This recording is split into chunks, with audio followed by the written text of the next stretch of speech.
നമസ്കാരം, ഞാൻ മലയാളിയിലേക്ക് ഏവർക്കും സ്വാഗതം. അതിർത്തിയിലെ സംഘർഷങ്ങളും യുദ്ധസമാനമായ സാഹചര്യങ്ങളും ഒരു ശരാശരി പൗരന്റെ പരിഗണനാ വിഷയം കൂടിയാകുകയാണ്. രാജ്യം സംരക്ഷിക്കാൻ പോരടിക്കുന്ന സൈന്യത്തിന് പിന്നാലെ ഐക്യദാർഢ്യം പ്രകടിപ്പിച്ചുകൊണ്ട് ഒരു ജനത നിലകൊള്ളുന്നു. അതേസമയം ഈ യുദ്ധസന്നാഹങ്ങളുടെ മറ്റുള്ളറകളിലേക്കുള്ള ചർച്ചകളും സംവാദങ്ങളും രാജ്യത്ത് ആരംഭിച്ചിട്ടുണ്ട്. എന്തൊക്കെയായിരിക്കാം ഈ സംഘർഷ ഭരിതമായിട്ടുള്ള അന്തരീക്ഷം നമ്മുടെ മുന്നിൽ തുറന്നിട്ട് കൊടുക്കുന്ന സാമൂഹ്യ, രാഷ്ട്രീയ, സൈനിക, നയതന്ത്ര സാഹചര്യങ്ങൾ?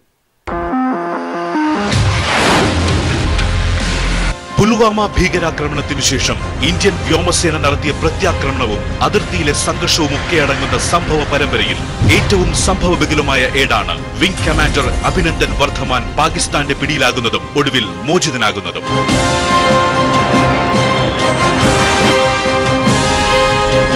ഇന്ത്യയുടെ ആത്മാഭിമാനം വിദേശ മണ്ണിൽ കാത്ത ധീര ജവാനാണ് അഭിനന്ദൻ വർദ്ധമാൻ. ശത്രുപാളയത്തിൽ സധൈര്യം ശത്രു സൈനികരുടെ ചോദ്യങ്ങൾ നേരിട്ട അഭിനന്ദന്റെ വീഡിയോ നാമെല്ലാം കണ്ടതുമാണ്.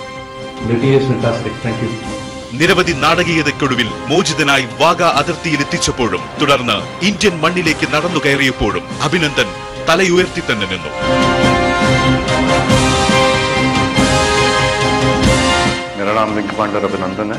അതെ, അഭിനന്ദൻ അഭിനന്ദനമർഹിക്കുന്നു. 130-ലധികം കോടി വരുന്ന ജനതയുടെ ഹൃദയത്തിൽ നിന്നുള്ള അഭിനന്ദനത്തിനൊപ്പം ഞാൻ മലയാളിയുടെ ആദരം.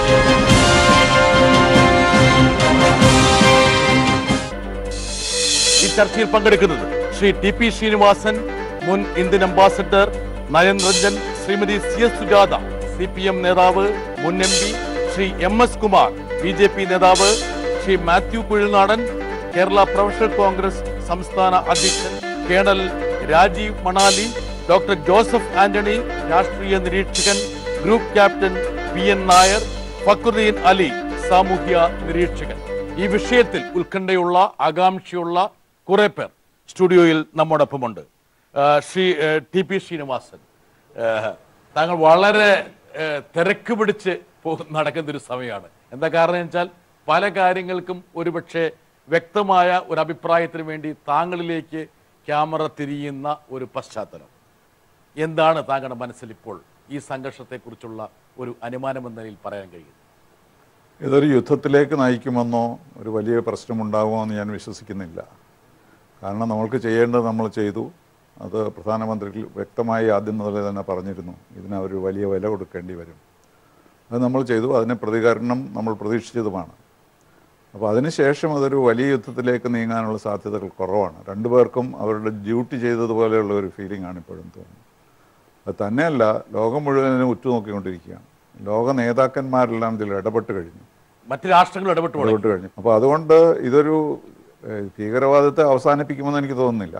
കാരണം പാകിസ്ഥാനെ സംബന്ധിച്ചിടത്തോളം ഭീകരവാദം മാത്രമേ ഉള്ളൂ അവർക്കൊരു ഓപ്ഷൻ എന്നാണ് അവർ പറയുന്നത്. കാരണം കാശ്മീരിനെ പറ്റി നമ്മളോട് സംസാരിച്ചാൽ നമ്മളൊരു ഭിത്തി പോലെ, ഒരു മതിൽ പോലെ നിൽക്കുകയാണ്. അപ്പോൾ എന്ത് ചെയ്യാനാണ്, നമ്മൾ സംസാരിച്ചിട്ട് കാര്യമില്ല. അതുകൊണ്ട് ഭീകരവാദം അതിൻ്റെ ഒരു ഇൻസ്ട്രുമെൻ്റായി ഉപയോഗിക്കുകയാണ്. അതൊരു കണ്ടിന്യൂയും ചെയ്യും ഈ പ്രശ്നം പരിഹരിക്കുന്നത് വരെ.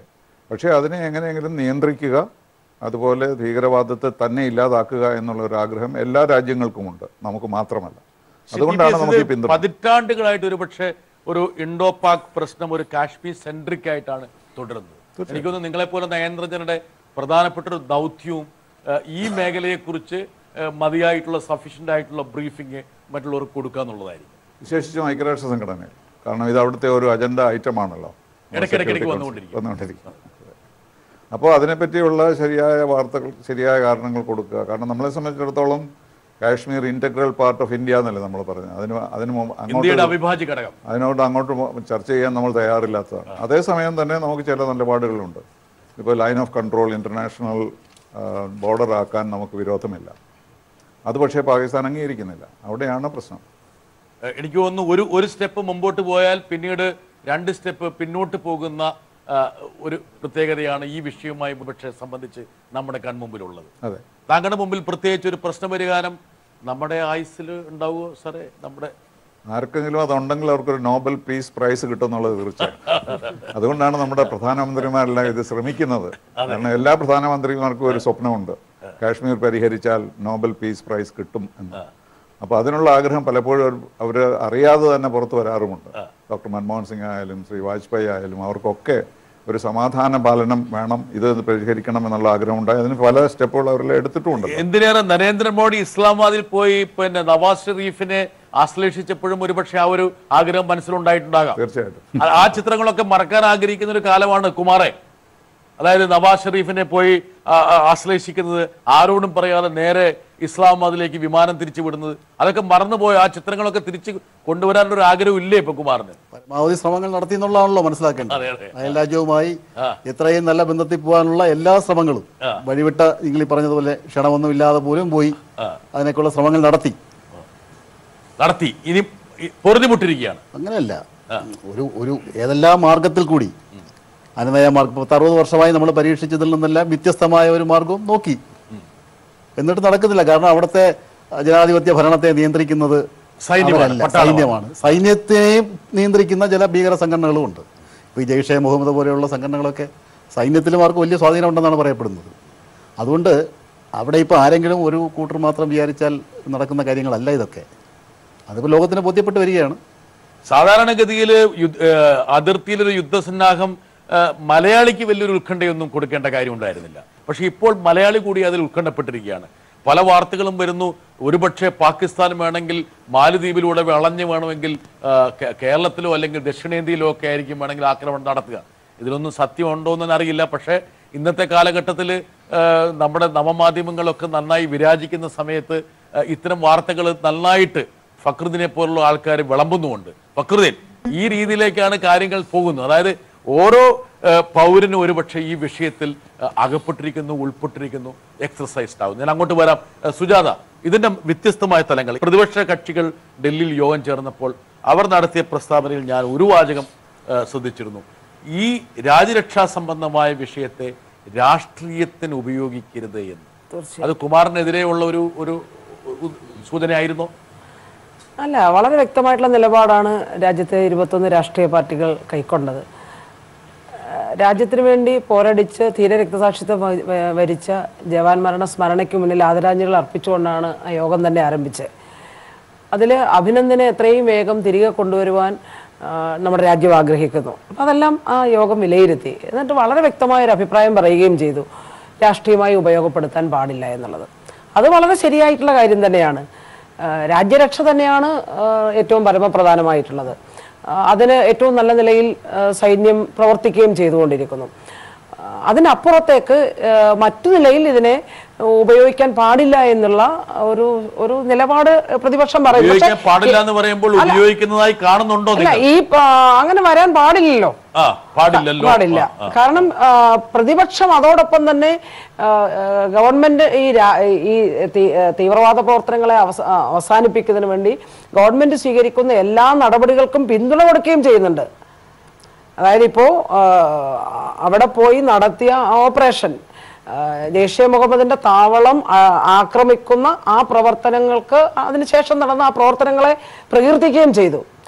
അതായത് തീവ്രവാദികളെ തുരത്തുന്നതിന് വേണ്ടിയിട്ടുള്ള നിലപാടുകൾക്ക് പൂർണ്ണമായിട്ടുള്ള പിന്തുണ കൊടുക്കുന്നു. കാരണം രാജ്യം സുരക്ഷിതമായിരിക്കണം. അതോടൊപ്പം തന്നെ ഇതിനെ രാഷ്ട്രീയമായ ആയുധമാക്കാൻ പാടില്ല എന്നുള്ള നിലപാട് വളരെ വ്യക്തമായിട്ടുള്ളതാണ്. ആ അഭിപ്രായമാണ് രാജ്യത്തെ പ്രതിപക്ഷം. മാത്യു കുഴിനാടൻ, അതായത് താങ്കൾ ഡൽഹി രാഷ്ട്രീയം നന്നായി പരിചയമുള്ളൊരു വ്യക്തി കൂടിയാണ്. അതായത് പൊടുന്നിനെ ഉരുണ്ടുകൂടിയിരിക്കുന്ന ഈ സംഘർഷാവസ്ഥ, അതിന്റെ മറ്റു വശങ്ങളെ കുറിച്ച് ബഹുമാനായ ശ്രീ TPS വ്യക്തമാക്കി കഴിഞ്ഞിരിക്കണം. പക്ഷെ കഴിഞ്ഞ പതിറ്റാണ്ടുകളായിട്ട് നടക്കുന്ന ഒരു പ്രോസസ്സിൽ പ്രത്യേകിച്ച് വലിയ മാറ്റമൊന്നുമില്ല. അതായത് കുറെ ചർച്ച നടക്കുന്നു, അനുരഞ്ജനം നടത്തുന്നു, പിന്നീട് എന്തെങ്കിലും നയന്ത്രമായിട്ടുള്ള നീക്കങ്ങൾക്ക് ശേഷം പെട്ടെന്നൊരു തിരിച്ചടി വരുന്നു, അതിർത്തിയിൽ നിന്നൊരു വരുന്നു, പിന്നെ വീണ്ടും സംഘർഷം ഉരുണ്ടുകൂടുന്നു. ഈ ഒരു പ്രോസസ്സ് മാത്രമാണ് കണ്ടിന്യൂ ചെയ്യുന്നത്. പ്രത്യേകിച്ച് ഒരു നാഴികക്കല്ല് എന്ന് പറയാവുന്ന ഒരു സംഭവം ഇൻഡോ പാക് ബന്ധത്തിൽ നമുക്ക് സംഭവിക്കുന്നില്ല. ഇല്ല, അങ്ങനെ പറയുന്നത് ശരിയല്ലാന്ന് എനിക്ക് തോന്നുന്നു. കാരണം നമ്മൾ ഈ പാകിസ്ഥാനെ ടാക്കിൾ ചെയ്യാൻ വേണ്ടി ഒരുപാട് നാളുകളായി ശ്രമിച്ചുകൊണ്ടിരിക്കുന്നതാണ്. അതിൻ്റെ അകത്ത് ഞാനിപ്പോൾ ഒരു കോൺഗ്രസ്സുകാരനായിട്ട് പറയുന്നതല്ല, അതിൻ്റെ ഏറ്റവും എഫക്റ്റീവായ ഒരു ടാക്കിളിംഗ് നടന്നു എന്ന് ഞാൻ വിശ്വസിക്കുന്നത് ഡോക്ടർ മൻമോഹൻ സിംഗിൻ്റെ കാലഘട്ടത്തിലാണ്.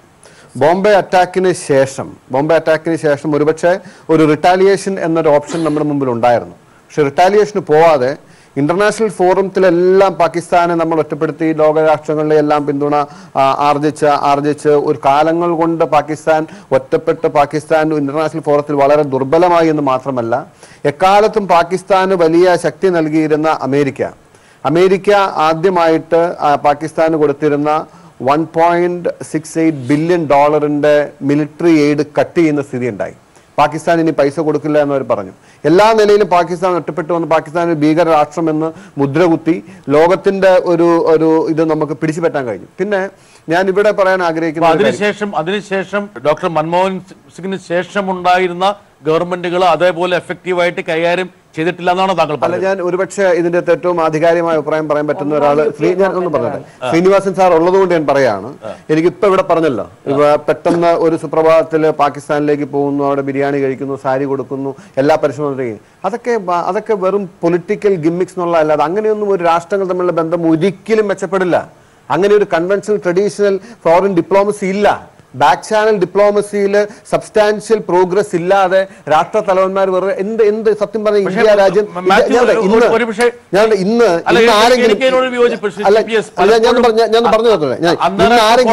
അന്താരാഷ്ട്ര ഫോറത്തില് ഇങ്ങനെയുള്ള ജസ്റ്റേഴ്സ് അല്ലേ പലപ്പോഴും വലിയൊരു ക്വാണ്ടം ജമ്പ് ഒരു പക്ഷേ മറ്റ് പ്രോസസ് ഉണ്ടാക്കുന്നത്.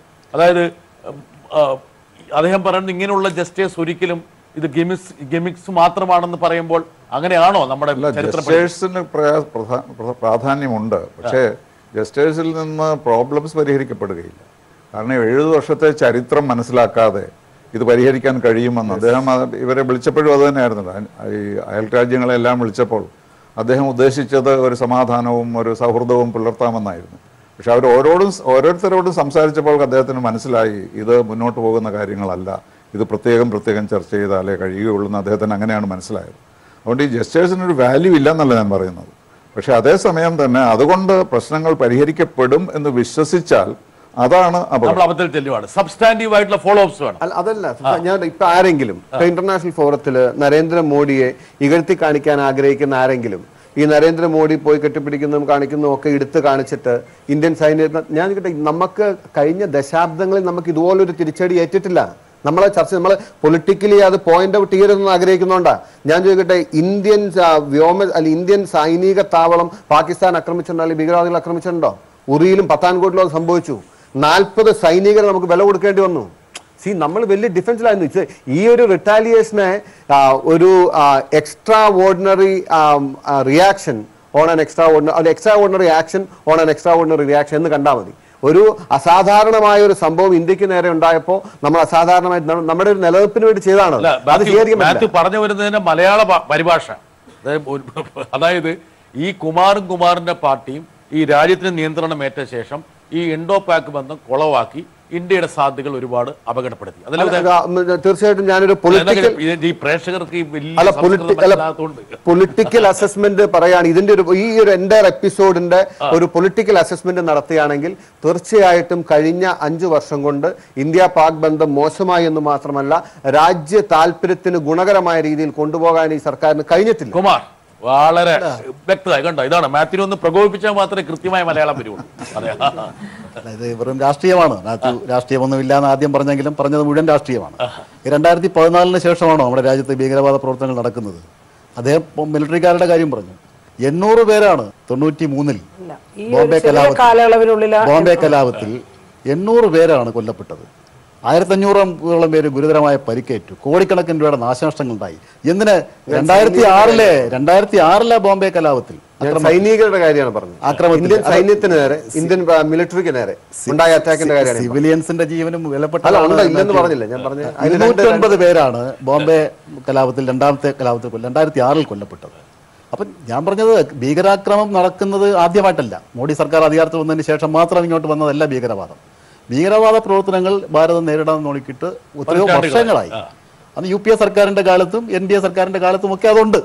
പക്ഷെ തിരിച്ചടിക്കാൻ സന്നദ്ധമായത് രാഷ്ട്രീയ ധൈര്യത്തിന്റെ അല്ല, തീരുമാനം ഇച്ഛാശക്തിയൊക്കെ ഉണ്ടായത് നമ്മൾ കാണുന്ന കാര്യമല്ലേ. പിന്നെ സർജിക്കൽ സ്ട്രൈക്ക് എന്നുള്ള ഒരു സംജയ്ക്ക് ഇത്രത്തോളം സർക്കുലേഷൻ മുമ്പ് ഉണ്ടായിരുന്നില്ല. ഡോക്ടർ മൻമോഹൻ സിംഗ് പറഞ്ഞു അദ്ദേഹത്തിന്റെ കാലത്ത് സർജിക്കൽ സ്ട്രൈക്ക് നടത്തിയിട്ടുണ്ട്. പക്ഷേ മോഡിയാണ് സർജിക്കൽ സ്ട്രൈക്കിന്റെ ഒരു എന്താ പറയണ്ട ഒരു പിതാമഹൻ എന്നുള്ള രീതിയിലാണ് വരുന്നത്? പൊതുവെ യുദ്ധത്തിൽ സർജിക്കൽ സ്ട്രൈക്ക് നടത്താറുണ്ട്. ചിലത് പുറത്ത് പറയും, ചിലത് പുറത്ത് പറയില്ല എന്നുള്ളതേ ഉള്ളൂ. പക്ഷെ ഇത്തവണത്തെ സർജിക്കൽ സ്ട്രൈക്ക് ആയിരുന്നില്ലല്ലോ, അതൊരു യഥാർത്ഥത്തിൽ അല്ല. എന്നാലും നമ്മൾ പാകിസ്ഥാനകത്ത് 55 കിലോമീറ്റർ പോയി ആക്രമിച്ചില്ലേ, അത് സർജിക്കൽ സ്ട്രൈക്ക് അല്ല. അത് യഥാർത്ഥത്തിൽ ഒരു നമ്മൾ നോൺ മിലിറ്ററി എന്ന് പറയുന്നത് മിലിറ്ററിയെ ഫോക്കസ് ചെയ്തില്ല എന്നുള്ളത് മാത്രമാണ്. യഥാർത്ഥത്തിൽ ഒരു യുദ്ധം തന്നെയായിരുന്നു, ഒരു ആക്രമണം തന്നെയായിരുന്നു. ഒരു സൈനികേതരമാണെന്ന് നമ്മൾ പറയുമ്പോൾ പോലും അതൊക്കെ സൈന്യമില്ല എന്നുള്ള അതിന്റെ അർത്ഥം. സൈനികരെ ലക്ഷ്യപ്പെടുത്തിയിരുന്നില്ല. ഇതിനു മുമ്പ് ഒരുപാട് വട്ടം സർജിക്കൽ സ്ട്രൈക്ക് നടന്നിട്ടുണ്ട്. പക്ഷെ അതിന്റെ അകത്ത് ഒരു പ്രധാനമന്ത്രിമാരും അതൊരു ഓർണമെന്റ് ആയിട്ട് അണിഞ്ഞിട്ടില്ല എന്നുള്ള വ്യത്യാസമുള്ളൂ. ഓക്കെ, വ്യക്തമായി. മാത്യു വളരെ കൃത്യമായിട്ട് പൊളിറ്റിക്സ് കൃത്യമായിട്ട് ഇതിനകത്ത് കൊണ്ടുവരുന്നുണ്ട്. കുമാറും കൊണ്ടുവരുന്നുണ്ട്, സുജാതയും കൊണ്ടുവരുന്നുണ്ട്. പക്ഷെ നമുക്ക് പൊളിറ്റിക്സ് പാടില്ലാത്ത ഒരു വിഭാഗത്തിലേക്ക് പോകാം. കേണൽ രാജീവ് മണാലി, എങ്ങനെയാണ് താങ്കൾ കാണുന്നത് ഈ സാഹചര്യത്തിൽ? ഞാനിത് കാണുന്നത് എങ്ങനെയാണ് ഈ ഭീകരവാദം അവിടെ ഉടലെടുത്തിട്ടുള്ളത്, അത് ഇതുവരെ എങ്ങനെ കൈകാര്യം ചെയ്തു, സൈന്യം ഇത് എത്രത്തോളം മുന്നോട്ട് കൊണ്ടുപോകാൻ ഇതിനൊരു ഒരു പ്രതിവിധി കണ്ടുപിടിക്കാൻ സാധിക്കും, ഇതിനൊരു മിലിറ്ററി സൊല്യൂഷൻ ഇല്ല എന്നുള്ളതാണ് എൻ്റെ പൂർണ്ണമായ മിലിറ്ററി സൊല്യൂഷൻ ഇല്ല. വളരെ വളരെ വളരെ സുബോധപരമായിട്ടുള്ളൊരു നിലപാടാണ്.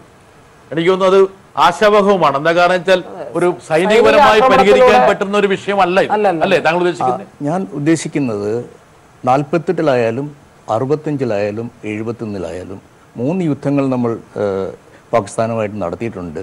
ഓരോ തവണയും അതൊരു ലോസ്റ്റ് ഓപ്പർച്യൂണിറ്റീസിൻ്റെ കഥയായിട്ടാണ് എനിക്ക് തോന്നുന്നത്. 48-ൽ ഈ POK ഉണ്ടാകുമായിരുന്നില്ല സമയത്ത് ആക്ഷൻ എടുത്തിരുന്നെങ്കിൽ, അല്ലെങ്കിൽ ആക്ഷൻ എടുക്കാൻ സൈന്യത്തിനെ സമ്മതിച്ചിരുന്നെങ്കിൽ. 65-ൽ എല്ലാ പീർ പഞ്ചാൽ റേഞ്ച് തുടങ്ങിയുള്ള എല്ലാ റേഞ്ചിലും സുപ്രധാനമായിട്ടുള്ള ഹൈറ്റ്സ് നമ്മൾ ഓക്കുപ്പൈ ചെയ്തിരുന്നു. അത് വിട്ടുകൊടുത്തിട്ടാണ് താഷ്കന്റ് കരാറിലേക്ക് വന്നത്. 71-ൽ വന്നിട്ട് 93,000 പ്രിസണേഴ്സ് ഓഫ് വാറിനെ പിടിച്ചു കൂട്ടിയ ലോകത്ത് ആദ്യമായിട്ടും ഒരുപക്ഷെ അവസാനമായിട്ടും ആയിരിക്കും. അവരെ ഒരു സിംല കരാർ, അതുകൊണ്ട് എന്ത് നേടിയെന്ന് എനിക്കറിയില്ല, ഒരു കരാറിൻ്റെ പേരിൽ അവരെ തിരിച്ചു പോകാൻ സമ്മതിച്ചു. ഇവിടെയൊക്കെയാണ് പ്രശ്നങ്ങൾ കിടക്കുന്നത്. ആക്ച്വലി പറയാതെ എന്താണ് പിന്നെ നമ്മുടെ കുമാരന്റെ നിലപാടാണ് ഉയർത്തിപ്പിടിക്കണേ. എന്താ കാരണം വെച്ചാൽ ഈ മുമ്പ് നടന്ന യുദ്ധങ്ങൾക്കുള്ള പരിഹാരമായിട്ട് നിർദ്ദേശിക്കപ്പെട്ടതൊന്നും ഗുണപരമായിരുന്നില്ല എന്നാണ് താങ്കൾ പറഞ്ഞു വരുന്നത്. വളരെ വ്യക്തമാണ്. അതിൽ നിലപാടാണ് ഒരുപക്ഷെ ആ നിലപാട് അദ്ദേഹം ഉയർത്തിപ്പിടിക്കട്ടെ. ഡോക്ടർ ജോസഫ് ആന്റണി, താങ്കൾ ഒരു രാഷ്ട്രീയ നിരീക്ഷകനാണ്, ഒരു രാഷ്ട്രീയ മീമാംസകനും കൂടിയാണ്. എങ്ങനെയാണ് ഈ ഒരു സംഘർഷത്തെ കാണുന്നത്? എൻ്റെ കാഴ്ചപ്പാടിൽ ഇതൊരു അപകടകരമായ സ്ഥിതിയിലേക്ക് കാര്യങ്ങൾ പോകുന്നുണ്ടെന്നാണ് എനിക്ക് തോന്നുന്നത്. എന്നുവെച്ചാൽ നമ്മൾ പുൽവാമയിൽ നമ്മുടെ 40 പട്ടാളക്കാരുടെ ജീവൻ പോയി. 40 പട്ടാളക്കാരുടെ ജീവൻ പോയതിൻ്റെ കാരണമായിട്ട് ഞാൻ കാണുന്നത്, ഈ നമ്മുടെ ഗവൺമെൻറ് എപ്പോഴും പറയുന്ന കാര്യമുണ്ട്, നമ്മുടെ പട്ടാളക്കാർ, നമ്മുടെ സൈനികർ, നമ്മുടെ അഭിമാനം എന്നൊക്കെ പറയുന്നുണ്ടെങ്കിലും ഈ 40 സൈനികരുടെ ജീവൻ പോയതിൻ്റെ പിന്നിൽ നമ്മുടെ ഗവൺമെൻറ്റിൻ്റെ ഭാഗത്തുള്ള അലംഭാവം ഉണ്ടെന്ന് ഞാൻ മനസ്സിലാക്കുന്നുണ്ട്. കാരണം സെക്യൂരിറ്റി, അതായത് ഇത്തരമൊരു ആക്രമണം ഉണ്ടാകാൻ എല്ലാവിധ സാധ്യതകളും ഉണ്ട് എന്ന് ഏതാണ്ട് ഒരാഴ്ചയ്ക്ക് മുമ്പ് തന്നെ വിവിധ ഏജൻസികൾക്ക്, ഇതുമായി ബന്ധപ്പെട്ട CRPF-നും BSF പോലുള്ള ഏജൻസികൾക്കെല്ലാം വിവരം ലഭിച്ചെങ്കിലും ഈ ഇത്രയും 2500ഓളം പട്ടാളക്കാർ കോൺവോയ് ആയിട്ട് വരുന്ന സ്ഥലത്ത് ഒരു ഭീകരന് അവിടെ കയറി ആക്രമിച്ച് 40 ആൾക്കാരുടെ കൊല്ലാൻ കഴിഞ്ഞു. ഒന്നത്. രണ്ടാമത്തത്, ആരാ കൊന്നത് കാശ്മീരുകാരനാണ്. നേരത്തെയുള്ള സന്ദർഭങ്ങളിൽ പാകിസ്ഥാനിൽ നിന്നും പരിശീലനം നേടി വന്നവരാണ് ഇത്തരം ആക്രമണങ്ങൾ നടത്തിയതെങ്കിൽ കാശ്മീരിൽ നിന്നുള്ള ഒരു വ്യക്തി, നമുക്ക് ഇന്ത്യക്കാരൻ തന്നെ ഇന്ത്യൻ പട്ടാളക്കാരെ കൊല്ലുന്ന സ്ഥിതിയിലേക്ക് കാര്യങ്ങൾ എത്തി നിൽക്കുന്നു എന്ന് പറഞ്ഞാൽ അതിൻ്റെ അർത്ഥം ഇപ്പോൾ നമ്മൾ വിവരങ്ങൾ വെച്ച് നോക്കിക്കഴിഞ്ഞാൽ ഈ കഴിഞ്ഞ കുറേ വർഷങ്ങളായിട്ട് 2014 ശേഷം, മോർ സ്പെസിഫിക് 2014 ശേഷം 40 പേര്, 50 പേര്, 70 പേര്, 80 പേര്, 100-ൽ ചില്ലുവാനം പേര് ഇങ്ങനെ ഓരോ വർഷം വെച്ച് കാശ്മീരികൾ ഭീകര പ്രസ്ഥാനങ്ങളിലേക്ക് ചേരുകയും ഇങ്ങനെ ഫിദായിനുകളാകാൻ തയ്യാറായി നിൽക്കുകയും ചെയ്യുന്നുണ്ട്. അപ്പോൾ അങ്ങനെ, അതായത് എന്ന് പറഞ്ഞാൽ എൻ്റെ അർത്ഥം ഇവിടെ പറഞ്ഞതുപോലെ ഈ കഴിഞ്ഞ 5 വർഷം 2014 ശേഷം കേന്ദ്ര ഗവൺമെൻറ് സ്വീകരിച്ചു വന്ന നയങ്ങളുടെ, കാശ്മീരിനോട് സ്വീകരിച്ചു വന്ന, അല്ലെങ്കിൽ കാശ്മീർ പ്രശ്നം പരിഹരിക്കുന്നതിലോ ഇന്ത്യ പാകിസ്ഥാൻ ബന്ധങ്ങൾ പരിഹരിക്കുന്നതിലോ ഉണ്ടായ വീഴ്ചയുടെ ഫലമായിട്ടാണ് ഈ പുൽവാമ സംഭവം അതായത് പിറകോട്ട് ഞാൻ പോകുന്നില്ല, പുൽവാമയെ തൊട്ട് നിൽക്കുകയാണ് ആ സംഭവം ഉണ്ടായത്. അതിനെ തുടർന്നാണ് നമ്മൾ ഇപ്പോൾ തീർച്ചയായിട്ടും 40 പട്ടാളക്കാർ മരിക്കുമ്പോൾ ഇന്ത്യക്കാരുടെ വികാരം വ്രണപ്പെടുകയും അതിന് സ്വാഭാവികമായ തിരിച്ചടി നമ്മൾ കൊടുക്കേണ്ടി വരികയും ചെയ്യും. അങ്ങനെ തിരിച്ചടി കൊടുത്തു. ഒരു ലളിതമായൊരു ചോദ്യം, ഇതൊക്കെ നമ്മുടെ ഒരു എന്താ പറയുക ഒരു തീവ്ര ദേശീയത വിപ്പപ്പ് ചെയ്യുകയാണോ ഇത്? എന്താ കാരണം വെച്ചാൽ ഒരു ശരാശരി പൗരൻ കൊടുക്കുക, അവനോട്ട് അടി കൊടുക്കുക, അതായത് ഒരു മാറി നിന്നിട്ട് ഈ പറഞ്ഞ സംഘർഷങ്ങളെ പ്രോത്സാഹിപ്പിക്കുന്ന രീതിയിൽ നമ്മുടെ ഒരു മാനസികാവസ്ഥ മാറുന്നുണ്ടോ? ഇത് ഈ ഒരു സന്ദർഭത്തിൽ ഈ ചോദ്യത്തിന് പ്രസക്തി ഉണ്ടോ എന്ന് എനിക്കറിയില്ല. പക്ഷേ ഈ ഷോ എല്ലാ വശങ്ങളും കവർ ചെയ്യണമെന്നുകൊണ്ട് ഞാൻ ചോദിക്കുകയാണ്. അല്ല, സ്വാഭാവികമായിട്ടും ഇന്ത്യയിലെ പട്ടാളക്കാർ മരിക്കുമ്പോൾ, പ്രത്യേകിച്ച് പാകിസ്ഥാനിൽ നിന്നുള്ള ആക്രമണം ഉണ്ടായി മരിക്കുമ്പോൾ സ്വാഭാവികമായും ഇന്ത്യക്കാരുടെ മനസ്സ് വേദനിക്കും. പക്ഷേ ഇവിടെ സംഭവിക്കുന്നത് മുൻ മുഖ്യമന്ത്രി BJPയുടെ മുഖ്യമന്ത്രി പറഞ്ഞത് പിന്നെ നരേന്ദ്രമോദി അവിടെ നടത്തിയ ആക്രമണം കൊണ്ട് കർണാടകത്തിൽ 28 സീറ്റിൽ 22 സീറ്റ് ഞങ്ങൾ ജയിക്കും എന്നാ പറഞ്ഞത്. അപ്പൊ ഈ തരത്തിൽ എന്ന് മാത്രമല്ല ഒരു കാര്യം പറയാനുണ്ട് എന്ന് മാത്രമല്ല ഇത്രയും ഭീകരമായി അല്ലല്ല എന്ന് മാത്രമല്ല പിന്നെ സുജാത പറഞ്ഞതുപോലെ എല്ലാ പ്രതിപക്ഷ കക്ഷികളും ഒരുമിച്ചിരുന്ന് രാഷ്ട്രീയവൽക്കരിക്കരുത് എന്ന് പറയുകയും ഗുജറാത്തിൽ കോൺഗ്രസ് പാർട്ടി നടത്താനിരുന്ന ഒരു വലിയ പരിപാടി ക്യാൻസൽ ചെയ്യുകയും ഈ സാഹചര്യത്തിൽ ചെയ്തപ്പോ നമ്മുടെ പ്രധാനമന്ത്രി ചെയ്തത് അദ്ദേഹത്തിന്റെ പാർട്ടിക്കാരെ അഭിസംബോധന ചെയ്ത് സംസാരിക്കുക ചെയ്തത്. അതായത് രാജ്യമൊട്ടാകെ ഒരുമിച്ച് നിൽക്കുക, എല്ലാ രാഷ്ട്രീയ പാർട്ടികളും പിന്തുണ പ്രഖ്യാപിച്ചു. ഈ രാജ്യമൊട്ടാകെ ഞാൻ പറഞ്ഞു വരുന്നത് ഈ നമ്മൾ പുറമേക്കല്ല പറയേണ്ടത്, നമ്മുടെ ഉള്ളിൽ നിന്നും ദേശസ്നേഹം വരണം. അതായത് ജനങ്ങളെ ഒരുമിച്ച് കാണാൻ ഉള്ള ഒരു കഴിവ് നമ്മുടെ പ്രധാനമന്ത്രിക്ക് കാണിക്കുന്നില്ല എന്നുള്ളതാണ്. സമയം തരുന്നതാണ് group captain Shri PN Nair. താങ്കൾ ഏത് ആംഗിളിലായിരിക്കും ഈ ഒരു വിഷയത്തെ കാണുന്നത്? ഇത് പല പല വശങ്ങളും വരുന്നുണ്ട്. രാഷ്ട്രീയത്തിന്റെ വശമുണ്ട്, ഒരു സൈന്യത്തിന്റെ വശമുണ്ട്, മറ്റു പല വശങ്ങൾ, നയന്ത്ര വശമുണ്ട്. എങ്ങനെയായിരിക്കും താങ്കൾ ഇതിനെ കാണുന്നത്? See, I am not in a position to comment on political aspects of this. As far as ഞാനിപ്പം ഞങ്ങളുടെ എയർഫോഴ്സിനെ പറ്റി കമന്റ് ചെയ്യുകയാണെങ്കിൽ 12 Miraj 2000 aircraft as per plan they did a wonderful job. And ഇത് ഒരു നോൺ മിലിറ്ററി ടാർഗറ്റ്സ് ആണ്, അത് വളരെ clear ആയിരിക്കണം. കാരണം അവർ അതിന് ശേഷം ഇങ്ങോട്ട് F-16 കൊണ്ട് വന്നത് മിലിറ്ററി ടാർഗറ്റ്സിനെ ടാർഗറ്റ് ചെയ്തതാണ്. 4 ടാർഗറ്റ്സ് അവർ സെലക്ട് ചെയ്തിട്ടാണ് വന്നത്, which Indian air force spoiled it. അപ്പോൾ അതിൽ ഒരു അൺഫോർച്ചുനേറ്റ്ലി ഒരു MiG-21 വാസ്, അത് ഷോട്ട് ഡൗൺ ഒന്നും പറയാൻ പറ്റില്ല. We are getting inputs that engine flame ഔട്ടായി, അതോ വേറെ ഏതോ ടെക്നിക്കൽ കാരണമാണ് അതിന് തകരാറ് സംഭവിച്ചു. And unfortunately he is fallen onto the other side of the line of control. That is all, was the sad part of the entire thing. Otherwise, Indian Air Force has performed extremely well, and this wing commander has done extremely well in keeping up the Indian. Captain, ഞാൻ ഒറ്റ ചോദിച്ചോട്ടെ, അതായത് താങ്കളിപ്പോ ഒരു എയർഫോഴ്സിന്റെ ഒരു പെർസ്പെക്റ്റീവിലാണ് താങ്കൾ സംസാരിക്കുന്നത്. ഉദ്ദേശിക്കുന്നത് ഒരു പാകിസ്ഥാനുമായിട്ടുള്ള ഒരു കോമ്പാക്റ്റിൽ സ്വാഭാവികമായിട്ടും നമ്മുടെ എയർഫോഴ്സിൽ അല്ലെങ്കിൽ നമ്മുടെ ആർമിക്ക് അല്ലെങ്കിൽ നമ്മുടെ നേവിക്ക് ഒരു സൂപ്രമസി ഉണ്ടെന്നുള്ളതാണ് സാധാരണഗതിയിൽ നമ്മൾ മനസ്സിലാക്കുന്ന കാര്യം. അതല്ലേ താങ്കൾ അടിവരയിടാൻ ശ്രമിക്കുന്നത്? നോട്ട് ഓൺലി അത് മാത്രമല്ല, കാരണം ഇറ്റ് ഈസ് ടൈം. ഇപ്പോൾ ഷോർട്ട് വാറിൽ ചിലപ്പം they may have a better advantage. Short war Pak would have advantage. Suppose പെട്ടെന്ന് അത് എന്താ പറയുക, നിങ്ങൾ സീസ് ഫയർ ചെയ്യിപ്പിക്കുകയാണ്, ഇപ്പോൾ എക്സ്റ്റേണൽ ഫോഴ്സസ് വന്ന് സീസ് ഫയർ ചെയ്യുകയാണെങ്കിൽ ദെൻ ഒരു അതിൻ്റെ what you are trying to say is that Shri TPS-നെ പോലുള്ള ആൾക്കാർ പറയുന്ന ഫോറിൻ ഇന്റർവെൻഷൻ പ്രകാരമുള്ള ഒരു സീസ് ഫയറിനോട് താങ്കൾക്ക് വ്യക്തിപരമായി താല്പര്യമില്ല. You should permit the security forces to go on. അതെ, അതാണ് ഇന്ത്യക്ക് advantage. But the losses on both sides are going to be very heavy, and you go backward by 20 to 30 years in economy wise. Okay, ഇതാണ് സംഭവം. ഇത് ആർക്കാണ് ഇതിനകത്ത് ലാഭം നഷ്ടം, ഇതിന് അനുഭവിക്കാൻ പോകുന്ന ആരാണ്? ഈ ചിത്രങ്ങളിലേക്ക് വരുവാണ്. ഫക്രുദ്ദീൻ, ഒരു പക്ഷേ ഇപ്പോൾ ദേശസ്നേഹത്തിന്റെ ഒരു സമയമാണ്. സ്വാഭാവികമായിട്ടും എല്ലാവരും ഗവൺമെന്റിന് പിന്നിൽ നിൽക്കുന്നു, സേനയ്ക്ക് പിന്നിൽ നിൽക്കുന്നു, രാജ്യത്തിന് പിന്നിൽ നിൽക്കുന്നു. പക്ഷേ ആരെങ്കിലുമൊക്കെ ചില കാര്യങ്ങൾ തുറന്ന് പറയുമ്പോഴാണ് സാധാരണ ജനവിഭാഗങ്ങൾക്ക് ചില വേർതിരിവുകൾ, വകതിരിവുകൾ ഉണ്ടാകുന്നത്. ഫക്രുദ്ദീൻ ആ ഒരു ദൗത്യം തരുവാണെങ്കിൽ ഫക്രുദ്ദീൻ എന്തായിരിക്കും പറയും? തരുവാണെങ്കിൽ തരുവാണെങ്കിൽ നമ്മൾ എല്ലാ കാലത്തും വന്നോണ്ട് സത്യം പറയും. എന്താണ് സത്യം പറയുമ്പോൾ ഈ പ്രശ്നം ഇങ്ങനെ തീരില്ല. കാരണം ഈ പ്രശ്നം, ഈ ഇന്ത്യ പാകിസ്ഥാൻ പ്രശ്നവും ഈ കാശ്മീർ പ്രശ്നവും നമ്മുടെ ലൈഫ് സ്പാനിലൊന്നും തീരാൻ പോകുന്നില്ല. നമ്മുടെ ആയുസ് തീരില്ല. നമ്മുടെ ആയുസ് തീരില്ല. അത് കഴിഞ്ഞിട്ട് തീരുമെന്നുള്ള അല്ലെ, അദ്ദേഹം വേറെ രീതിയിൽ കാര്യങ്ങൾ കാണുന്ന ഒരാളാണ് ആ രീതി. പക്ഷെ നമ്മളെ സംബന്ധിച്ച് നമ്മൾ നോക്കുമ്പോൾ എന്താണ് അവിടെ അങ്ങനെ ഒരു പ്രശ്നം നിലനിർത്തേണ്ടത് ഇന്റർനാഷണലി ആയിട്ടുള്ള ആയുധ കമ്പനികളുടെയും പടിഞ്ഞാറൻ ശക്തികളുടെ ആവശ്യമാണ്. കാരണം 2 കാര്യങ്ങളുണ്ട്. ഈ രാജ്യത്ത് എന്തിനാ വിഭജിച്ച് ഈ രാജ്യത്തിന് സ്വാതന്ത്ര്യം കൊടുത്തു ഹിന്ദുക്കളും മുസ്ലിങ്ങളും കൂടി ഒരുമിച്ച് നിന്ന് കഴിഞ്ഞാൽ ഇത് തന്നെ സ്വന്തം ഒരു മാർക്കറ്റാണ്. നമുക്ക് അമേരിക്കനെ പോലെ പുറത്തുപോയി മാർക്കറ്റ് കണ്ടുപിടിക്കേണ്ട ആവശ്യമില്ല. എല്ലാ റിസോഴ്സസും ഇവിടെ ഉണ്ട്. എല്ലാ തരത്തിലുള്ള ഫ്ലോറ ആൻഡ് ഫോണ എല്ലാം ഈ രാജ്യത്തുണ്ട്. അതീവ സമ്പന്ന. അപ്പൊ ഇന്ത്യയും പാകിസ്ഥാനും ബംഗ്ലാദേശും ഒരുമിച്ച് നിന്ന് കഴിഞ്ഞാൽ ഇവർക്ക് വലിയ തൊട്ടാവുമെന്ന് ഇവർക്ക് അറിയാം. അന്നേ വെച്ചു വിഭജിച്ച് ഭരിക്കുക എന്നുള്ള പോളിസി. അത് പോകുന്ന വഴിക്ക് കാശ്മീരിന്റെ കാര്യത്തിൽ ഇട്ടുകൊടുത്തു. ഈ കാശ്മീരിന്റെ കാര്യം അത് ഇവിടുത്തെ രാഷ്ട്രീയക്കാരെ സംബന്ധിച്ചോളം എന്താ, ഇവർക്കും ഇലക്ഷനും കാര്യങ്ങളൊക്കെ നടത്തണമല്ലോ. ഇവർക്കും കമ്മീഷൻ പല സ്ഥലത്തു നിന്നൊക്കെ വരണം. അപ്പോ അവർക്ക് ഇവിടെ ഇങ്ങനെ ഒരു പ്രശ്നം നിലനിർത്തിക്കൊണ്ട് അവരുടെ കച്ചവടം നന്നായി നടക്കണം.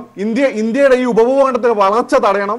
അവർക്ക് എന്നും ഇവിടെയുള്ള ഡോമിനന്റ് ആയിട്ടുള്ള ഫോഴ്സ് ആയിട്ട്, ഇവിടെയുള്ള ഹെജിമോണി പവർ ആയിട്ട് പൊളിറ്റിക്കലി അല്ലാതെ അവർക്ക് നിൽക്കണം. രണ്ടാമത്തെ കാര്യം, രാഷ്ട്രീയക്കാരെ സംബന്ധിച്ചിടത്തോളം നല്ല സുഖമല്ലേ, ഓരോ പുതിയ സാധനങ്ങൾ മേടിക്കാം, അല്ലെങ്കിൽ എന്തെങ്കിലും പ്രശ്നം ഉണ്ടായ സമയത്ത് ഈ കാര്യം കൊണ്ട് ചൂണ്ടിക്കാണിക്കാം. പാകിസ്ഥാനിൽ ഒരു രാജ്യം തന്നെ നിൽക്കുന്നത് എന്തുകൊണ്ടാ? ഈ ഇന്ത്യ വിരുദ്ധ വികാരം കൊണ്ടാ. നമ്മളെ പല രാഷ്ട്രീയക്കാരും ചില സമയം അവസാനം ഒരു രക്ഷയില്ലെങ്കിൽ പലപ്പോഴും പ്രയോഗിക്കുക ഈ പ്രശ്നം തന്നെയാണ്. സോ ഈ കാശ്മീർ പ്രശ്നം പരിഹരിക്കാൻ പോകുന്നത് TP തന്നെ പറയണ്ടായി. എന്താ പറഞ്ഞത്? ഈ LOC അന്താരാഷ്ട്ര അതിർത്തിയായി പ്രഖ്യാപിക്കാൻ നമ്മൾ വില്ലിംഗ് ആണ്, തയ്യാറാണ്. പക്ഷെ പാകിസ്ഥാൻ തയ്യാറാവുന്നത് എന്താ? പാകിസ്ഥാൻ അംഗീകരിച്ച അവരംഗീകരിക്കില്ല. അത് കത്തിച്ചെന്നാലല്ലേ അവർക്ക് രക്ഷപ്പെടാൻ പറ്റുള്ളൂ. So it will go like this. Okay, വളരെ പെസിമിസ്റ്റ് ആയിട്ടൊരു വ്യൂ ശ്രീ TPS. അതൊരു വ്യൂ ആണ്. നമ്മളിപ്പോൾ ഈ ചർച്ചയിൽ എല്ലാ അഭിപ്രായങ്ങൾക്കും ഒരു എന്താ പറയാ ഒരു പ്രതിഫലനം നൽകുന്നുണ്ട്. അതിന്റെ ഭാഗമായിട്ട് ഈ പറഞ്ഞ പോലെ ഇത് കേവലം ഇന്ത്യയും പാകിസ്ഥാനും മാത്രം സംസാരിച്ചാൽ തീരുന്ന പ്രശ്നമല്ല എന്നുള്ളത് നമുക്കെല്ലാം അറിയാം. പക്ഷേ അങ്ങനെ ആക്കിയതാണ്. പണ്ഡിറ്റ് നെഹ്റു ഐക്യരാഷ്ട്ര സംഘടനയിൽ കൊണ്ടുപോയതുകൊണ്ടാണ്. അല്ലെങ്കിൽ നമുക്കൊരു ഒരു മണിക്കൂറോ ഒരു ദിവസം കൊണ്ട് തീർക്കാമായിരുന്നതേ ഉള്ളൂ. പക്ഷേ അദ്ദേഹം ഒരു ഐഡിയലിസ്റ്റ് ആയിരുന്നതുകൊണ്ട്, ഐക്യരാഷ്ട്ര സംഘടന ഇതുപോലെയുള്ള പ്രശ്നങ്ങൾ പരിഹരിക്കാൻ സൃഷ്ടിച്ചതായതുകൊണ്ട് അദ്ദേഹം യുദ്ധം ചെയ്യാൻ തയ്യാറായില്ല എന്നുള്ളതാണ്. അപ്പോൾ അതൊരു പവർ പ്ലേയിലേക്ക് മാറി സെക്യൂരിറ്റി കൗൺസിൽ പോയി കഴിഞ്ഞപ്പോൾ. പക്ഷെ അദ്ദേഹം പറഞ്ഞതിനൊരു ചെറിയ വ്യത്യാസമുള്ളത് 1998 വരെയുള്ള സ്ഥിതി അദ്ദേഹം പറഞ്ഞത് തന്നെയാണ്. കാരണം ഇത് മെയിൻറ്റെയിൻ ചെയ്യേണ്ടത് മിലിറ്ററി എസ്റ്റാബ്ലിഷ്മെൻറ്റ്സിൻ്റെ ആവശ്യമാണ് എല്ലാ രാജ്യത്തും. പക്ഷേ ആണവായുധങ്ങൾ രണ്ട് രാജ്യങ്ങൾക്കും കിട്ടിയതോടുകൂടി ആ രൂപം മാറിയിരിക്കുകയാണ്. കാരണം ഇവിടെ ഇത് എന്തെങ്കിലും തരത്തിൽ ഈ യുദ്ധം കൂടിയാൽ പാകിസ്ഥാൻ ആദ്യം പറയാൻ പോകുന്നത്, പറഞ്ഞോന്നറിയില്ല, ഞങ്ങൾ ആണവായുധം ഉപയോഗിക്കുമെന്ന്. കാരണം നമുക്ക് നോൺ ഫസ്റ്റ് യൂസ് ഉണ്ടല്ലോ, നമുക്കൊരിക്കലും പറയാൻ പറ്റില്ല നമ്മൾ ആയുധം ഉപയോഗിക്കുമെന്ന്. പക്ഷെ അവർ പറയുന്നത് നിങ്ങളുടെ സുപ്പീരിയോറിറ്റി ഞങ്ങൾക്ക് മീറ്റ് ചെയ്യണമെങ്കിൽ അണുവായുധങ്ങൾ ഉപയോഗിച്ചാലേ സാധ്യമാവുകയുള്ളൂ. അപ്പോൾ അങ്ങനെ ഒരു സംസാരം ഉണ്ടായാൽ ഉടനെ അവർ മറ്റു താല്പര്യങ്ങളെല്ലാം മാറ്റിവെച്ചിട്ട് ഇതിൽ ഇടപെടും. കാരണം അവരും കൂടെ നശിക്കാൻ പോവുകയാണ്. ഇന്ത്യയും പാകിസ്ഥാനും കൂടി അണുയുദ്ധം നടത്തി ലോകം അവസാനിപ്പിക്കും എന്നാണ് പൊതുവെയുള്ള ഒരു ധാരണ. അതുകൊണ്ടാണ് കാശ്മീരിനെ ഒരു ഹോട്ട്സ്പോട്ട് എന്ന് പറയുന്നത്. അപ്പോൾ അങ്ങനെ അത് മെയിൻറ്റെയിൻ ചെയ്യാനുള്ള താല്പര്യം 98 വരെ ഉണ്ടായിരുന്നു. പക്ഷെ അതിനുശേഷം ഇത് പരിഹരിക്കണമെന്നുള്ള ആഗ്രഹം തന്നെയാണ് പല രാജ്യങ്ങൾക്കും. എന്താണ് കേരളം? എനിക്കിവിടെ പറഞ്ഞാൽ മിക്കവാറും എല്ലാവരും പറയുന്നതായിട്ട് ഈ പ്രശ്നം പരിഹരിക്കാനാവില്ല എന്ന്. ഞാനതിൽ വിശ്വസിക്കുന്നില്ല. ഈ പ്രശ്നം പരിഹരിക്കാം. എങ്ങനെ? ഈ പ്രശ്നത്തിന് ഒരൊറ്റ ഉത്തരവേ ഉള്ളൂ, നല്ല ഗവർണൻസ് കാശ്മീരിൽ വരണം. 89 എന്തുകൊണ്ട് ഈ ഭീകരവാദം അവിടെ ഉടലെടുത്തു? അവിടെ തുടർച്ചയായിട്ട് ഞാൻ അവിടെ പല പ്രാവശ്യം അവിടെ ഉണ്ടായിട്ടുള്ള ആളായതുകൊണ്ട് എനിക്ക് കൃത്യമായിട്ട് പറയാം, ഗവേണൻസ് ഇല്ലായ്മയാണ് അവിടുത്തെ ഏറ്റവും വലിയ പ്രശ്നം. എന്തുകൊണ്ട് ഒരു ഭരണകൂടം ശ്രീനഗറിൽ നിന്ന് ജമ്മുവിലേക്ക് ചേക്കേറുന്നു വിൻ്റർ സമയത്ത്? അത് സംസ്ഥാന തലത്തിൽ അത് നടക്കുമ്പോൾ എല്ലാ ഡിസ്ട്രിക്ട് ഹെഡ് ക്വാർട്ടേഴ്സിലേക്കും ആൾക്കാർ ചേക്കേറുകയാണ്. ഞാൻ തങ്താർ എന്ന് പറഞ്ഞൊരു സ്ഥലത്ത് ഉണ്ടായിരുന്നതാണ്, 170 കിലോമീറ്റർ ശ്രീനഗറിൽ നിന്ന് ദൂരെ. ഒരു ഒക്ടോബർ ആകുമ്പോഴേക്കും താലൂക്ക് ഭരണകൂടം അവിടെ നിന്ന് പോകും. പിന്നെ സാധാരണക്കാരൻ അങ്ങേയറ്റം ദുരിതത്തിലാണ് കഴിയുന്നത്. അത് അന്വേഷിക്കാൻ ആരുമില്ല, ഇത് എന്നൊരു പ്രതിവിധിയില്ല. അത്ര ലളിതമാണോ നമ്മുടെ സാഹചര്യം? അല്ല, ഈ എവിടെ ഗവർണൻസ് ഇല്ലായ്മയുണ്ടോ അവിടെ ഭീകരത ഉടലെടുക്കും. അതിനാദ്യം ചെയ്യേണ്ടത്, ഇപ്പോഴും അവിടെ ഈ കാശ്മീർ പ്രശ്നം ഇപ്പം നിലനിന്ന് കാണണമെന്ന് ആഗ്രഹിക്കുന്ന കുറേ ജനത അവിടെ ഉണ്ട്, കുറേ ആൾക്കാരുണ്ട് അവിടെ. ബ്യൂറോക്രസി ഉണ്ട്, പോലീസുണ്ട്, അങ്ങനെ പല നിങ്ങൾ പോലീസിനെയും ബ്യൂറോക്രസിയും എടുത്തിട്ടുള്ളൂ. രാഷ്ട്രീയക്കാരുടെയും പട്ടാളവുമായി ബന്ധപ്പെട്ട ഒരു മേഖലയെ താങ്കൾ പെടുത്തിയിട്ടില്ല. അല്ല, പട്ടാളത്തിന് ഞങ്ങൾ എവിടെ പോകണമെന്ന് പറയാം, അവിടെ പോവുക എന്നുള്ള വേറെ സംഗതികളൊന്നുമില്ല. ഓക്കെ സുജാത, ഒരു സെക്കൻഡ്. ഇപ്പം വന്നിരിക്കുന്ന സ്റ്റാറ്റിസ്റ്റിക്സ് ഒക്കെ എന്ന് വെച്ചാൽ ഒരു പക്ഷേ കഴിഞ്ഞ 2-3 വർഷമായി ഒരു കാര്യം, കഴിഞ്ഞ ദിവസം അൽ ജസീറയില് നമ്മുടെ ശശി തരൂരും പിന്നെ അവിടുത്തെ പാകിസ്ഥാനിലെ ഒരു വിദേശകാര്യ വകുപ്പ് വന്നിട്ടുണ്ടായിരുന്നു, ലേഡിയെ പേര് ഞാൻ പറഞ്ഞു. ഇവരെ തമ്മിൽ ഡിബേറ്റ് ഉണ്ടായിരുന്നു. മാത്യു അറിയാതെ അങ്ങനെ ചർച്ചയ്ക്കൊന്നും മറ്റേ ശശി തരൂർ പോകില്ല. അല്ല അതുകൊട്ടെ.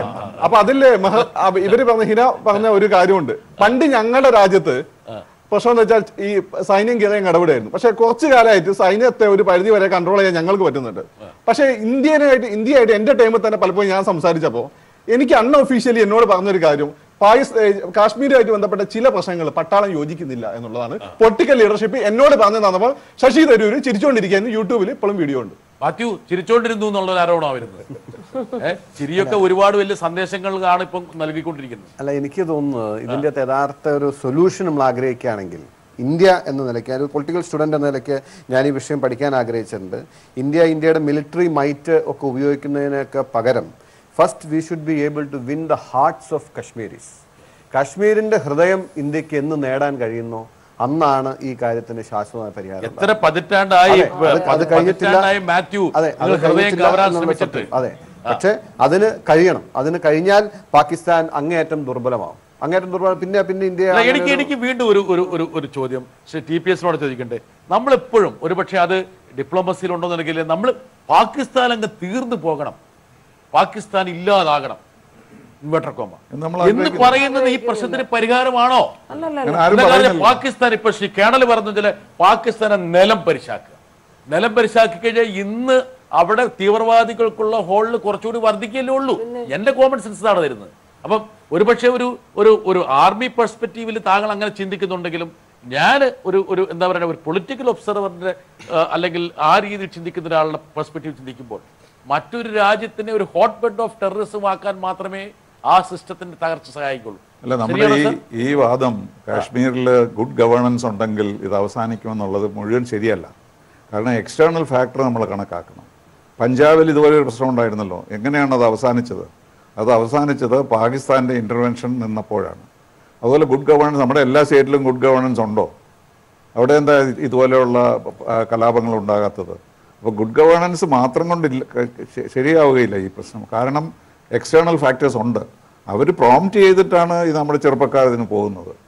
വലിയൊരു സ്വർഗം വരെ അവർക്ക് പ്രോമിസ് ചെയ്തിട്ട് അവരെ പ്രോംപ്റ്റ് ചെയ്യുകയാണ്. അപ്പോൾ ഗുഡ് ഗവേണൻസ് കൊണ്ട് മാത്രം ഇത് മാറാൻ എക്സ്റ്റേണൽ ഫാക്ടറിനെ ഡീൽ ചെയ്യേണ്ടി വരും. സാർ, അങ്ങ് പറയുന്നതിനോട് പൂർണ്ണമായി യോജിക്കാൻ കഴിയില്ല. ഗുഡ് ഗവേണൻസ് വേണം. കാശ്മീർ പ്രശ്നത്തിന് രാഷ്ട്രീയമായി പരിഹാരം കാണണമെന്ന് തന്നെയാണല്ലോ നമ്മുടെ പൊളിറ്റിക്കൽ സൊല്യൂഷൻ. തീർച്ചയായിട്ടും അങ്ങനെ അതെനിക്ക് അങ്ങയുടെ അഭിപ്രായത്തോടാണ് യോജിപ്പ്. കാരണം പറഞ്ഞില്ലല്ലോ. അല്ല, കേണലിന്റെ വരികൾക്കിടയിലൂടെ കേണൽ അത് പറഞ്ഞു. ഇല്ലില്ല, ഞാൻ പറഞ്ഞു. അതായത് 48-ലും 71-ലും 65-ലും 71-ലും ഒക്കെ കിട്ടിയ അവസരം ശരിക്ക് ഉപയോഗിച്ചിരുന്നെങ്കിൽ എന്ന് പറഞ്ഞാൽ അവരെ പൂശിയിരുന്നെങ്കിൽ എന്നാണ് താങ്കൾ ഉദ്ദേശിച്ചത്. സാധാരണക്കാരനെ ഉദ്ദേശിക്കാത്ത കാര്യം എങ്ങനെയാ പറയുന്നത്? അല്ല, മാത്യു അദ്ദേഹം ഉദ്ദേശിച്ചതല്ലേ? ഞാൻ മാത്യു ഉദ്ദേശിച്ചത് എന്താണെന്ന് ഞാൻ ബുദ്ധിമുട്ടി പറഞ്ഞു. അതുപോലെ തന്നെ താങ്കൾ ഉദ്ദേശിച്ചത് ഞാൻ പറയാണ്. അതായത് ഒന്ന് ഇപ്പൊ നമ്മൾ കാശ്മീരിനെ പഠിക്കുമ്പോൾ കാശ്മീരിലെ വിവിധ പ്രദേശങ്ങളിൽ പോയിട്ടുള്ളതാണ് അങ്ങും ഇവിടെ ഇരിക്കുന്ന നമ്മളെല്ലാവരും. കാരണം ഇന്ത്യ ഗവൺമെന്റ് പ്രഖ്യാപിക്കുന്ന ഏതെങ്കിലും പാക്കേജിന്റെ പൂർണ്ണമായിട്ടുള്ള പ്രയോജനം ആ രാജ്യത്തെ ജനങ്ങൾക്ക് ലഭിക്കുന്നുണ്ടോ? ഇല്ല. നിങ്ങൾ അവിടുത്തെ ചെറുപ്പക്കാരെ എടുത്തു നോക്കിക്കോ. അവർ ഈ മാതിരി തീവ്രവാദ പ്രവർത്തനങ്ങളിലേക്ക് പോകുന്നതിന്റെ ഒരു കാരണം, എല്ലാം ഞാൻ പറയുന്നില്ല, ഒരു കാരണം അവരാഗ്രഹിക്കുന്ന ഒരു വളർച്ച അവർക്ക് അവിടെ ഉണ്ടാക്കാൻ കഴിയുന്നില്ല. എന്നും അസ്വസ്ഥത ഉണ്ടാകുന്നു, എന്നും പ്രശ്നങ്ങൾ വരുന്നു. കാശ്മീരിലെ ഒരു നല്ല ശതമാനം ആളുകൾ ഇപ്പൊ നമ്മുടെ ശത്രുക്കളായില്ലേ. പക്ഷെ അവരെ നമുക്ക് വിശ്വാസത്തിലെടുക്കാതെ ഈ പ്രശ്നത്തിന് പരിഹാരം കാണാൻ കഴിയില്ല. അവരെ വിശ്വാസത്തിലെടുത്തുകൊണ്ട് തന്നെ വേണം നമുക്ക് മുന്നോട്ട് പോകേണ്ടത്. ഈ ഒരു 4 വർഷത്തിനുള്ളിൽ എനിക്ക് തോന്നുന്ന ഒരു 1214 കാശ്മീർകാർ കൊല്ലപ്പെട്ടു, 893 ജവാന്മാരും കൊല്ലപ്പെട്ടു. അതുകൊണ്ട് ഈ ഒരു കാലയളവ് എന്ന് പറയുന്നത് പ്രശ്നമൊന്നും ഉണ്ടായിരുന്നില്ല, നല്ല രൂപത്തിലുള്ള പ്രശ്നങ്ങൾ ഉണ്ടായി. കുമാറിനോട് പറ. അല്ല, വലിയ കുഴപ്പമില്ലാതെ പോയെന്ന് പറഞ്ഞോണ്ടാ ഞാൻ പറഞ്ഞേക്കല്ല, കുഴപ്പമുണ്ടായി. പക്ഷെ അത് വന്നൊരു വല്ലാത്ത അവസ്ഥയിലേക്ക് പോകുന്നു. അത് അങ്ങനെ നമുക്ക് കൊണ്ടുപോകാൻ കഴിയില്ല. അത് പരിഹരിക്കുന്നതിന് ആവശ്യമായിട്ടുള്ള നടപടിക്രമങ്ങളിലേക്കാണ് നമ്മുടെ രാജ്യം. കുമാർ, സുജാത പറഞ്ഞത് അതായത് ഏലിനേഷൻ ഓഫ് ദ കാശ്മീരീസ്. അതായത് ഒരു കണക്കിന് ഇപ്പോൾ നോക്കിക്കഴിഞ്ഞാല് ചെറുപ്പക്കാരായിട്ടുള്ള കാശ്മീരികളൊക്കെ തീവ്രവാദികളാകാനുള്ള ടെൻഡൻസി കൂടുതലാണ്. ഒരു 3-4 വർഷം മുമ്പ് അങ്ങനെ ആയിരുന്നില്ല. ഒരുപക്ഷെ BJP ഗവൺമെന്റിന്റെ സ്ട്രാറ്റജി അടിക്കടി മാറിക്കൊണ്ടിരിക്കുന്നു. ഒരു പ്രാവശ്യം താങ്കൾ അവിടെ ഭരണത്തിൽ പങ്കാളിയായി, പെട്ടെന്ന് വിത്ഡ്രോ ചെയ്യുന്നു, ചില സമയത്ത് നെഗോസിയേഷന്റെ ഭാഷ വരുന്നു, ഒരു ഡെലിഗേഷനെ വിടുന്നു, പിന്നീട് നേരെ തിരിച്ചൊരു ആർമി സൊല്യൂഷനിലേക്ക് പോകുന്നു. ഇങ്ങനെ മാറി മാറി ഗോൾ പോസ്റ്റുകൾ മാറ്റിക്കൊണ്ടിരിക്കുന്നതാണോ അവിടുത്തെ ദുരന്തം? ഞാൻ ശ്രീനിവാസ സാർ അദ്ദേഹം പറഞ്ഞു പോയതേ ഉള്ളൂ. അത് നമ്മൾ ശരിക്കും അത് പഠിക്കേണ്ട. 70 വർഷം മുമ്പ് നമ്മുടെ സ്വാതന്ത്ര്യം കിട്ടിയ സമയത്ത് കാശ്മീരിനോട് കാണിച്ചൊരു സമീപനം ഉണ്ടല്ലോ. ഇപ്പം ഹൈദരാബാദും നമ്മുടെ തിരുവിതാംകൂറും എല്ലാം ഇന്ത്യൻ യൂണിയനിലേക്ക് അറച്ചു നിന്നവരാണ്. പക്ഷേ സർദാർ വല്ലഭഭായ് പട്ടേൽ എന്ന ആഭ്യന്തരമന്ത്രിയും അദ്ദേഹത്തെ സഹായിക്കാനുണ്ടായിരുന്ന ശ്രീ VP മേനോന്റെയും നല്ല കാര്യക്ഷമമായ ഇടപെടൽ കൊണ്ടാണ് ഹൈദരാബാദും തിരുവിതാംകൂറും ഇന്ത്യൻ യൂണിയനിൽ നിന്നത്. കാശ്മീരിൻ്റെ കാര്യം നമ്മുടെ പ്രധാനമന്ത്രിയായിരുന്ന ശ്രീ പണ്ഡിറ്റ് ജവഹർലാൽ നെഹ്റു നേരിട്ട് നോക്കിയതാണ്. അതാണ് ഐക്യരാഷ്ട്രസഭയിൽ എത്തിയത്. ഇപ്പം ഞാൻ വേറൊരു കാര്യം പറയാം. ഇപ്പൊ 70 വയസ്സുള്ള ഒരു കാശ്മീർകാരൻ, ആ കാശ്മീർകാരൻ്റെ ധാരണ എന്താ? അയാൾ ഇന്ത്യയിൽപ്പെട്ട ആളല്ല, അയാൾക്ക് പ്രത്യേകമായ അവകാശങ്ങളും അധികാരങ്ങളും ഉണ്ട്. അയാൾക്ക് 370-ാം വകുപ്പിന്റെ സംരക്ഷണമുണ്ട്. നമുക്കൊന്നും പോയി കാശ്മീരിൽ ഭൂമി വാങ്ങിക്കാൻ പറ്റില്ല, നമുക്ക് പോയി ഇവിടെ ബിസിനസ് നടത്താൻ പറ്റില്ല, കച്ചവടം നടത്താൻ പറ്റില്ല. അങ്ങനെ ഇന്ത്യയിൽ നിന്നും വേറിട്ട ഒരു പ്രദേശമാണ് കാശ്മീർ എന്ന തോന്നലോടുകൂടിയാണ് ഇന്ന് 70 വയസ്സായ ഒരാൾ ജീവിച്ചിരിക്കുന്നത്. പറഞ്ഞതിന്റെ അർത്ഥം അതായത് പട്ടേലൊക്കെ വളരെ കൃത്യമായിട്ട് ഒരു ഇന്റഗ്രേഷൻ സാധ്യമാക്കിയപ്പോൾ നെഹ്റുവിന്റെ ഇടപെടലാണ് ഈ കാശ്മീരിനെ ആ രീതിയിലേക്ക് മാറ്റാൻ. അതാണ് കൃത്യമായിട്ട് അല്ല, അദ്ദേഹം പറഞ്ഞ വലിയൊരു പ്രോബ്ലം എന്ന് വെച്ചാൽ അദ്ദേഹം തിരുവിതാംകൂറിന്റെ എക്സാമ്പിൾ വന്നു. തിരുവിതാംകൂറിൽ ഹിന്ദു രാജാവ്, ഹിന്ദു മെജോറിറ്റി, ക്രിസ്ത്യൻ പോപ്പുലേഷൻ ഏതാണ്ട് ഒരു 20%. ഓക്കെ, ഇനി നമുക്ക് മറ്റേ എവിടെ പോവാം? തെലങ്കാന, ഹൈദരാബാദ് പോകുന്നു. Hyderabad Hindu majority, encircled by India, ഒരു മുസ്ലിം രാജാവ്, ന്യൂനപക്ഷക്കാരെ. കാശ്മീരിന്റെ സ്ഥിതി എന്താ? മുസ്ലിം ഭൂരിപക്ഷം, ഒരു ദോഗ്ര വംശത്തിൽപ്പെട്ട ഒരു രാജാവ്, അതിശക്തമായി അടിച്ച മുതൽ ഇപ്പുറത്ത് പാകിസ്ഥാൻ. അതുകൊണ്ട് ഈ 3 എണ്ണത്തിനെ ഒരേ പ്ലേറ്റിൽ വെക്കുന്നത് ഹിസ്റ്റോറിക്കലി ശരിയല്ല, പൊളിറ്റിക്കലാണ്. ഓക്കെ, എന്തായാലും ഇൻവെർട്ടർ കോമ നെഹ്റുവിന്റെ പിടിപ്പുകേട് അവിടെ നിൽക്കുകയാണ്. ഓക്കെ, അതാണ് മാത്യു മറുപടി പറയേണ്ടത്. ഞാൻ ഇൻവെർട്ടർ കോമയിൽ ഉപയോഗിച്ചത് അതായത് കുമാർ ഉപയോഗിച്ച ഇൻവെർട്ടർ കോമയിൽ ഞാൻ അങ്ങനെയൊന്നും ഉപയോഗിച്ചില്ല. ഞാൻ അദ്ദേഹം കാശ്മീരോട് കാണിച്ച പ്രത്യേക താല്പര്യം. എല്ലാരും അങ്ങനെയല്ലേ കുമാറെ? നമ്മളിപ്പോ ഒരാളെ തെറി പറയുമ്പോ ചിരിച്ചോണ്ടല്ലേ പറയുന്നത്. മോഡിക്ക് ഗുജറാത്ത് അറിയുന്ന പോലെ മൂപ്പര് കാശ്മീർ ഗുജറാത്തിന്റെ അഷ്മിത അങ്ങനെ കാശ്മീരി ആ നിലയ്ക്കുള്ള താല്പര്യമായിരുന്നില്ല. ആക്ച്വലി നെഹ്റു ഭയങ്കര ഒരു ഡെമോക്രാറ്റ് ആയിരുന്നു, നമ്പർ 1. നമ്പർ 2, പുള്ളി ഒരു ഭയങ്കര സ്റ്റേറ്റ്സ്മാൻ ആയിരുന്നു. Number 3, he was an idealist, rightly said by Srinivasan sir. നെഹ്റുവിന്റെ ഒരു വലിയ മനസ്സും വലിയൊരു ദീർഘവശം വലിയ കാഴ്ചപ്പാടും ഒക്കെയാണ്. അതൊന്നൊരു ദൗർബല്യമായി വിലയിരുത്തിയാൽ എങ്ങനെയാണെന്ന് എനിക്കറിയില്ല. ഒരുപക്ഷെ UN-ലേക്ക് കൊണ്ടുവരുതായിരുന്നു എന്നൊക്കെ പറഞ്ഞതും അല്ല, ഞാൻ പറഞ്ഞ എന്ത് തന്നെയാണെങ്കിലും. പക്ഷെ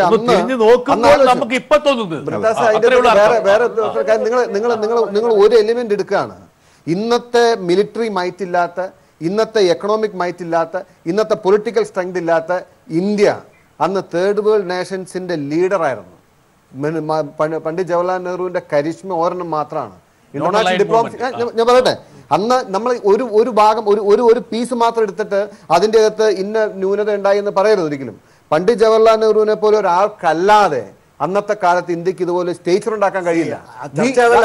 അതെ, കാശ്മീരിലേക്ക് വരുമ്പോ അപ്പൊ അതുകൊണ്ട് കാശ്മീരിനെ അന്ന് കോൺഗ്രസ് സമീപിച്ചത് തെറ്റായിരുന്നു എന്ന് ഒരുപക്ഷെ ഞാൻ ഇന്നത്തെ സ്ഥിതിയിൽ ആലോചിച്ചു. ഇന്നിപ്പോൾ കാശ്മീരിന്റെ ഈ വിഷയം വന്നു. ഇപ്പൊ അവസാനമായിട്ടുണ്ടായതെന്ന് വെച്ച് കഴിഞ്ഞാൽ ഇപ്പോൾ പ്രതിപക്ഷ കക്ഷികളുടെ സ്റ്റേറ്റ്മെന്റ് വന്നു. ഇവിടെയൊക്കെയാണ് ഒരു പ്രധാനമന്ത്രിയുടെ സ്റ്റേറ്റ്മാൻഷിപ്പ് നമ്മൾ കാണേണ്ടത്. നിങ്ങൾ ആരെങ്കിലും ഞാനൊരു കോൺഗ്രസ്സുകാരൻ പറയുന്നു എന്നൊക്കെ ആലോചിക്കണ്ട. ഞാൻ പറയട്ടെ, ഓരോ ഇന്ത്യക്കാരനും പൗരൻ എന്ന നിലയിൽ ആലോചിച്ചാൽ മതി. ഈ സംഭവം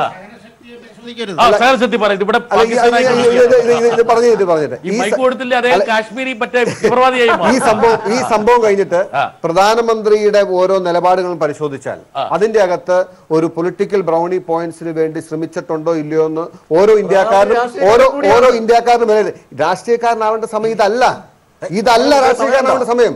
ഇത് എല്ലാത്തിനും ഉപരി എനിക്കൊരു ചോദ്യം, ഒരു പക്ഷേ ഇതിന് രാഷ്ട്രീയക്കാരാവാൻ പാടില്ല. രാജ്യത്തെ പ്രതിപക്ഷ കക്ഷികൾ എല്ലാവരും സപ്പോർട്ട് ചെയ്യും, എല്ലാ കക്ഷികളും സപ്പോർട്ട്. പക്ഷേ ഒരു സർവകക്ഷി യോഗം എന്തുകൊണ്ട് അദ്ദേഹം വിളിച്ചിട്ടില്ല? സുജാത, ഒരു സെക്കൻഡ്, വിളിക്കണമല്ലോ. സുജാതയോട് ഞാൻ അഭിപ്രായ വ്യത്യാസം പുലർത്താൻ വേണ്ടിയല്ല ഞാൻ ഇടപെടുന്നത്. മാത്യു പറയുമ്പോൾ എനിക്കൊരു ചെറിയൊരു ചോദ്യമുണ്ട്. ഇപ്പോൾ രാഷ്ട്രീയക്കാരനാണ് നരേന്ദ്രമോദി അദ്ദേഹം അടിവരയിട്ടു. സാറേ, യുദ്ധങ്ങൾ പലപ്പോഴും രാഷ്ട്രീയ നേതാക്കൾ ഉപയോഗിച്ചിട്ടുണ്ട്. 971 ശേഷം ശ്രീമതി ഗാന്ധി ഉപയോഗിച്ചില്ല എന്ന് പറയാൻ പറ്റുമോ? ഇല്ല. ശ്രീ TPS സാർ പറയാൻ പറ്റുമോ? ദുർഗ ദുർഗ അടൽ ബിഹാരി വാജ്പേയി ആണ് ദുർഗ എന്ന് വിളിച്ചത്. അത് വേറെ കാര്യം. സുകുമാരൻ പറഞ്ഞത് ഞാൻ പറയട്ടെ, ഇന്ദിരാഗാന്ധി യുദ്ധം ഉപയോഗിച്ചു എന്ന് പറയുന്നത് അബ്സല്യൂട്ട്ലി റോങ് ആണ്. ഒരുപക്ഷെ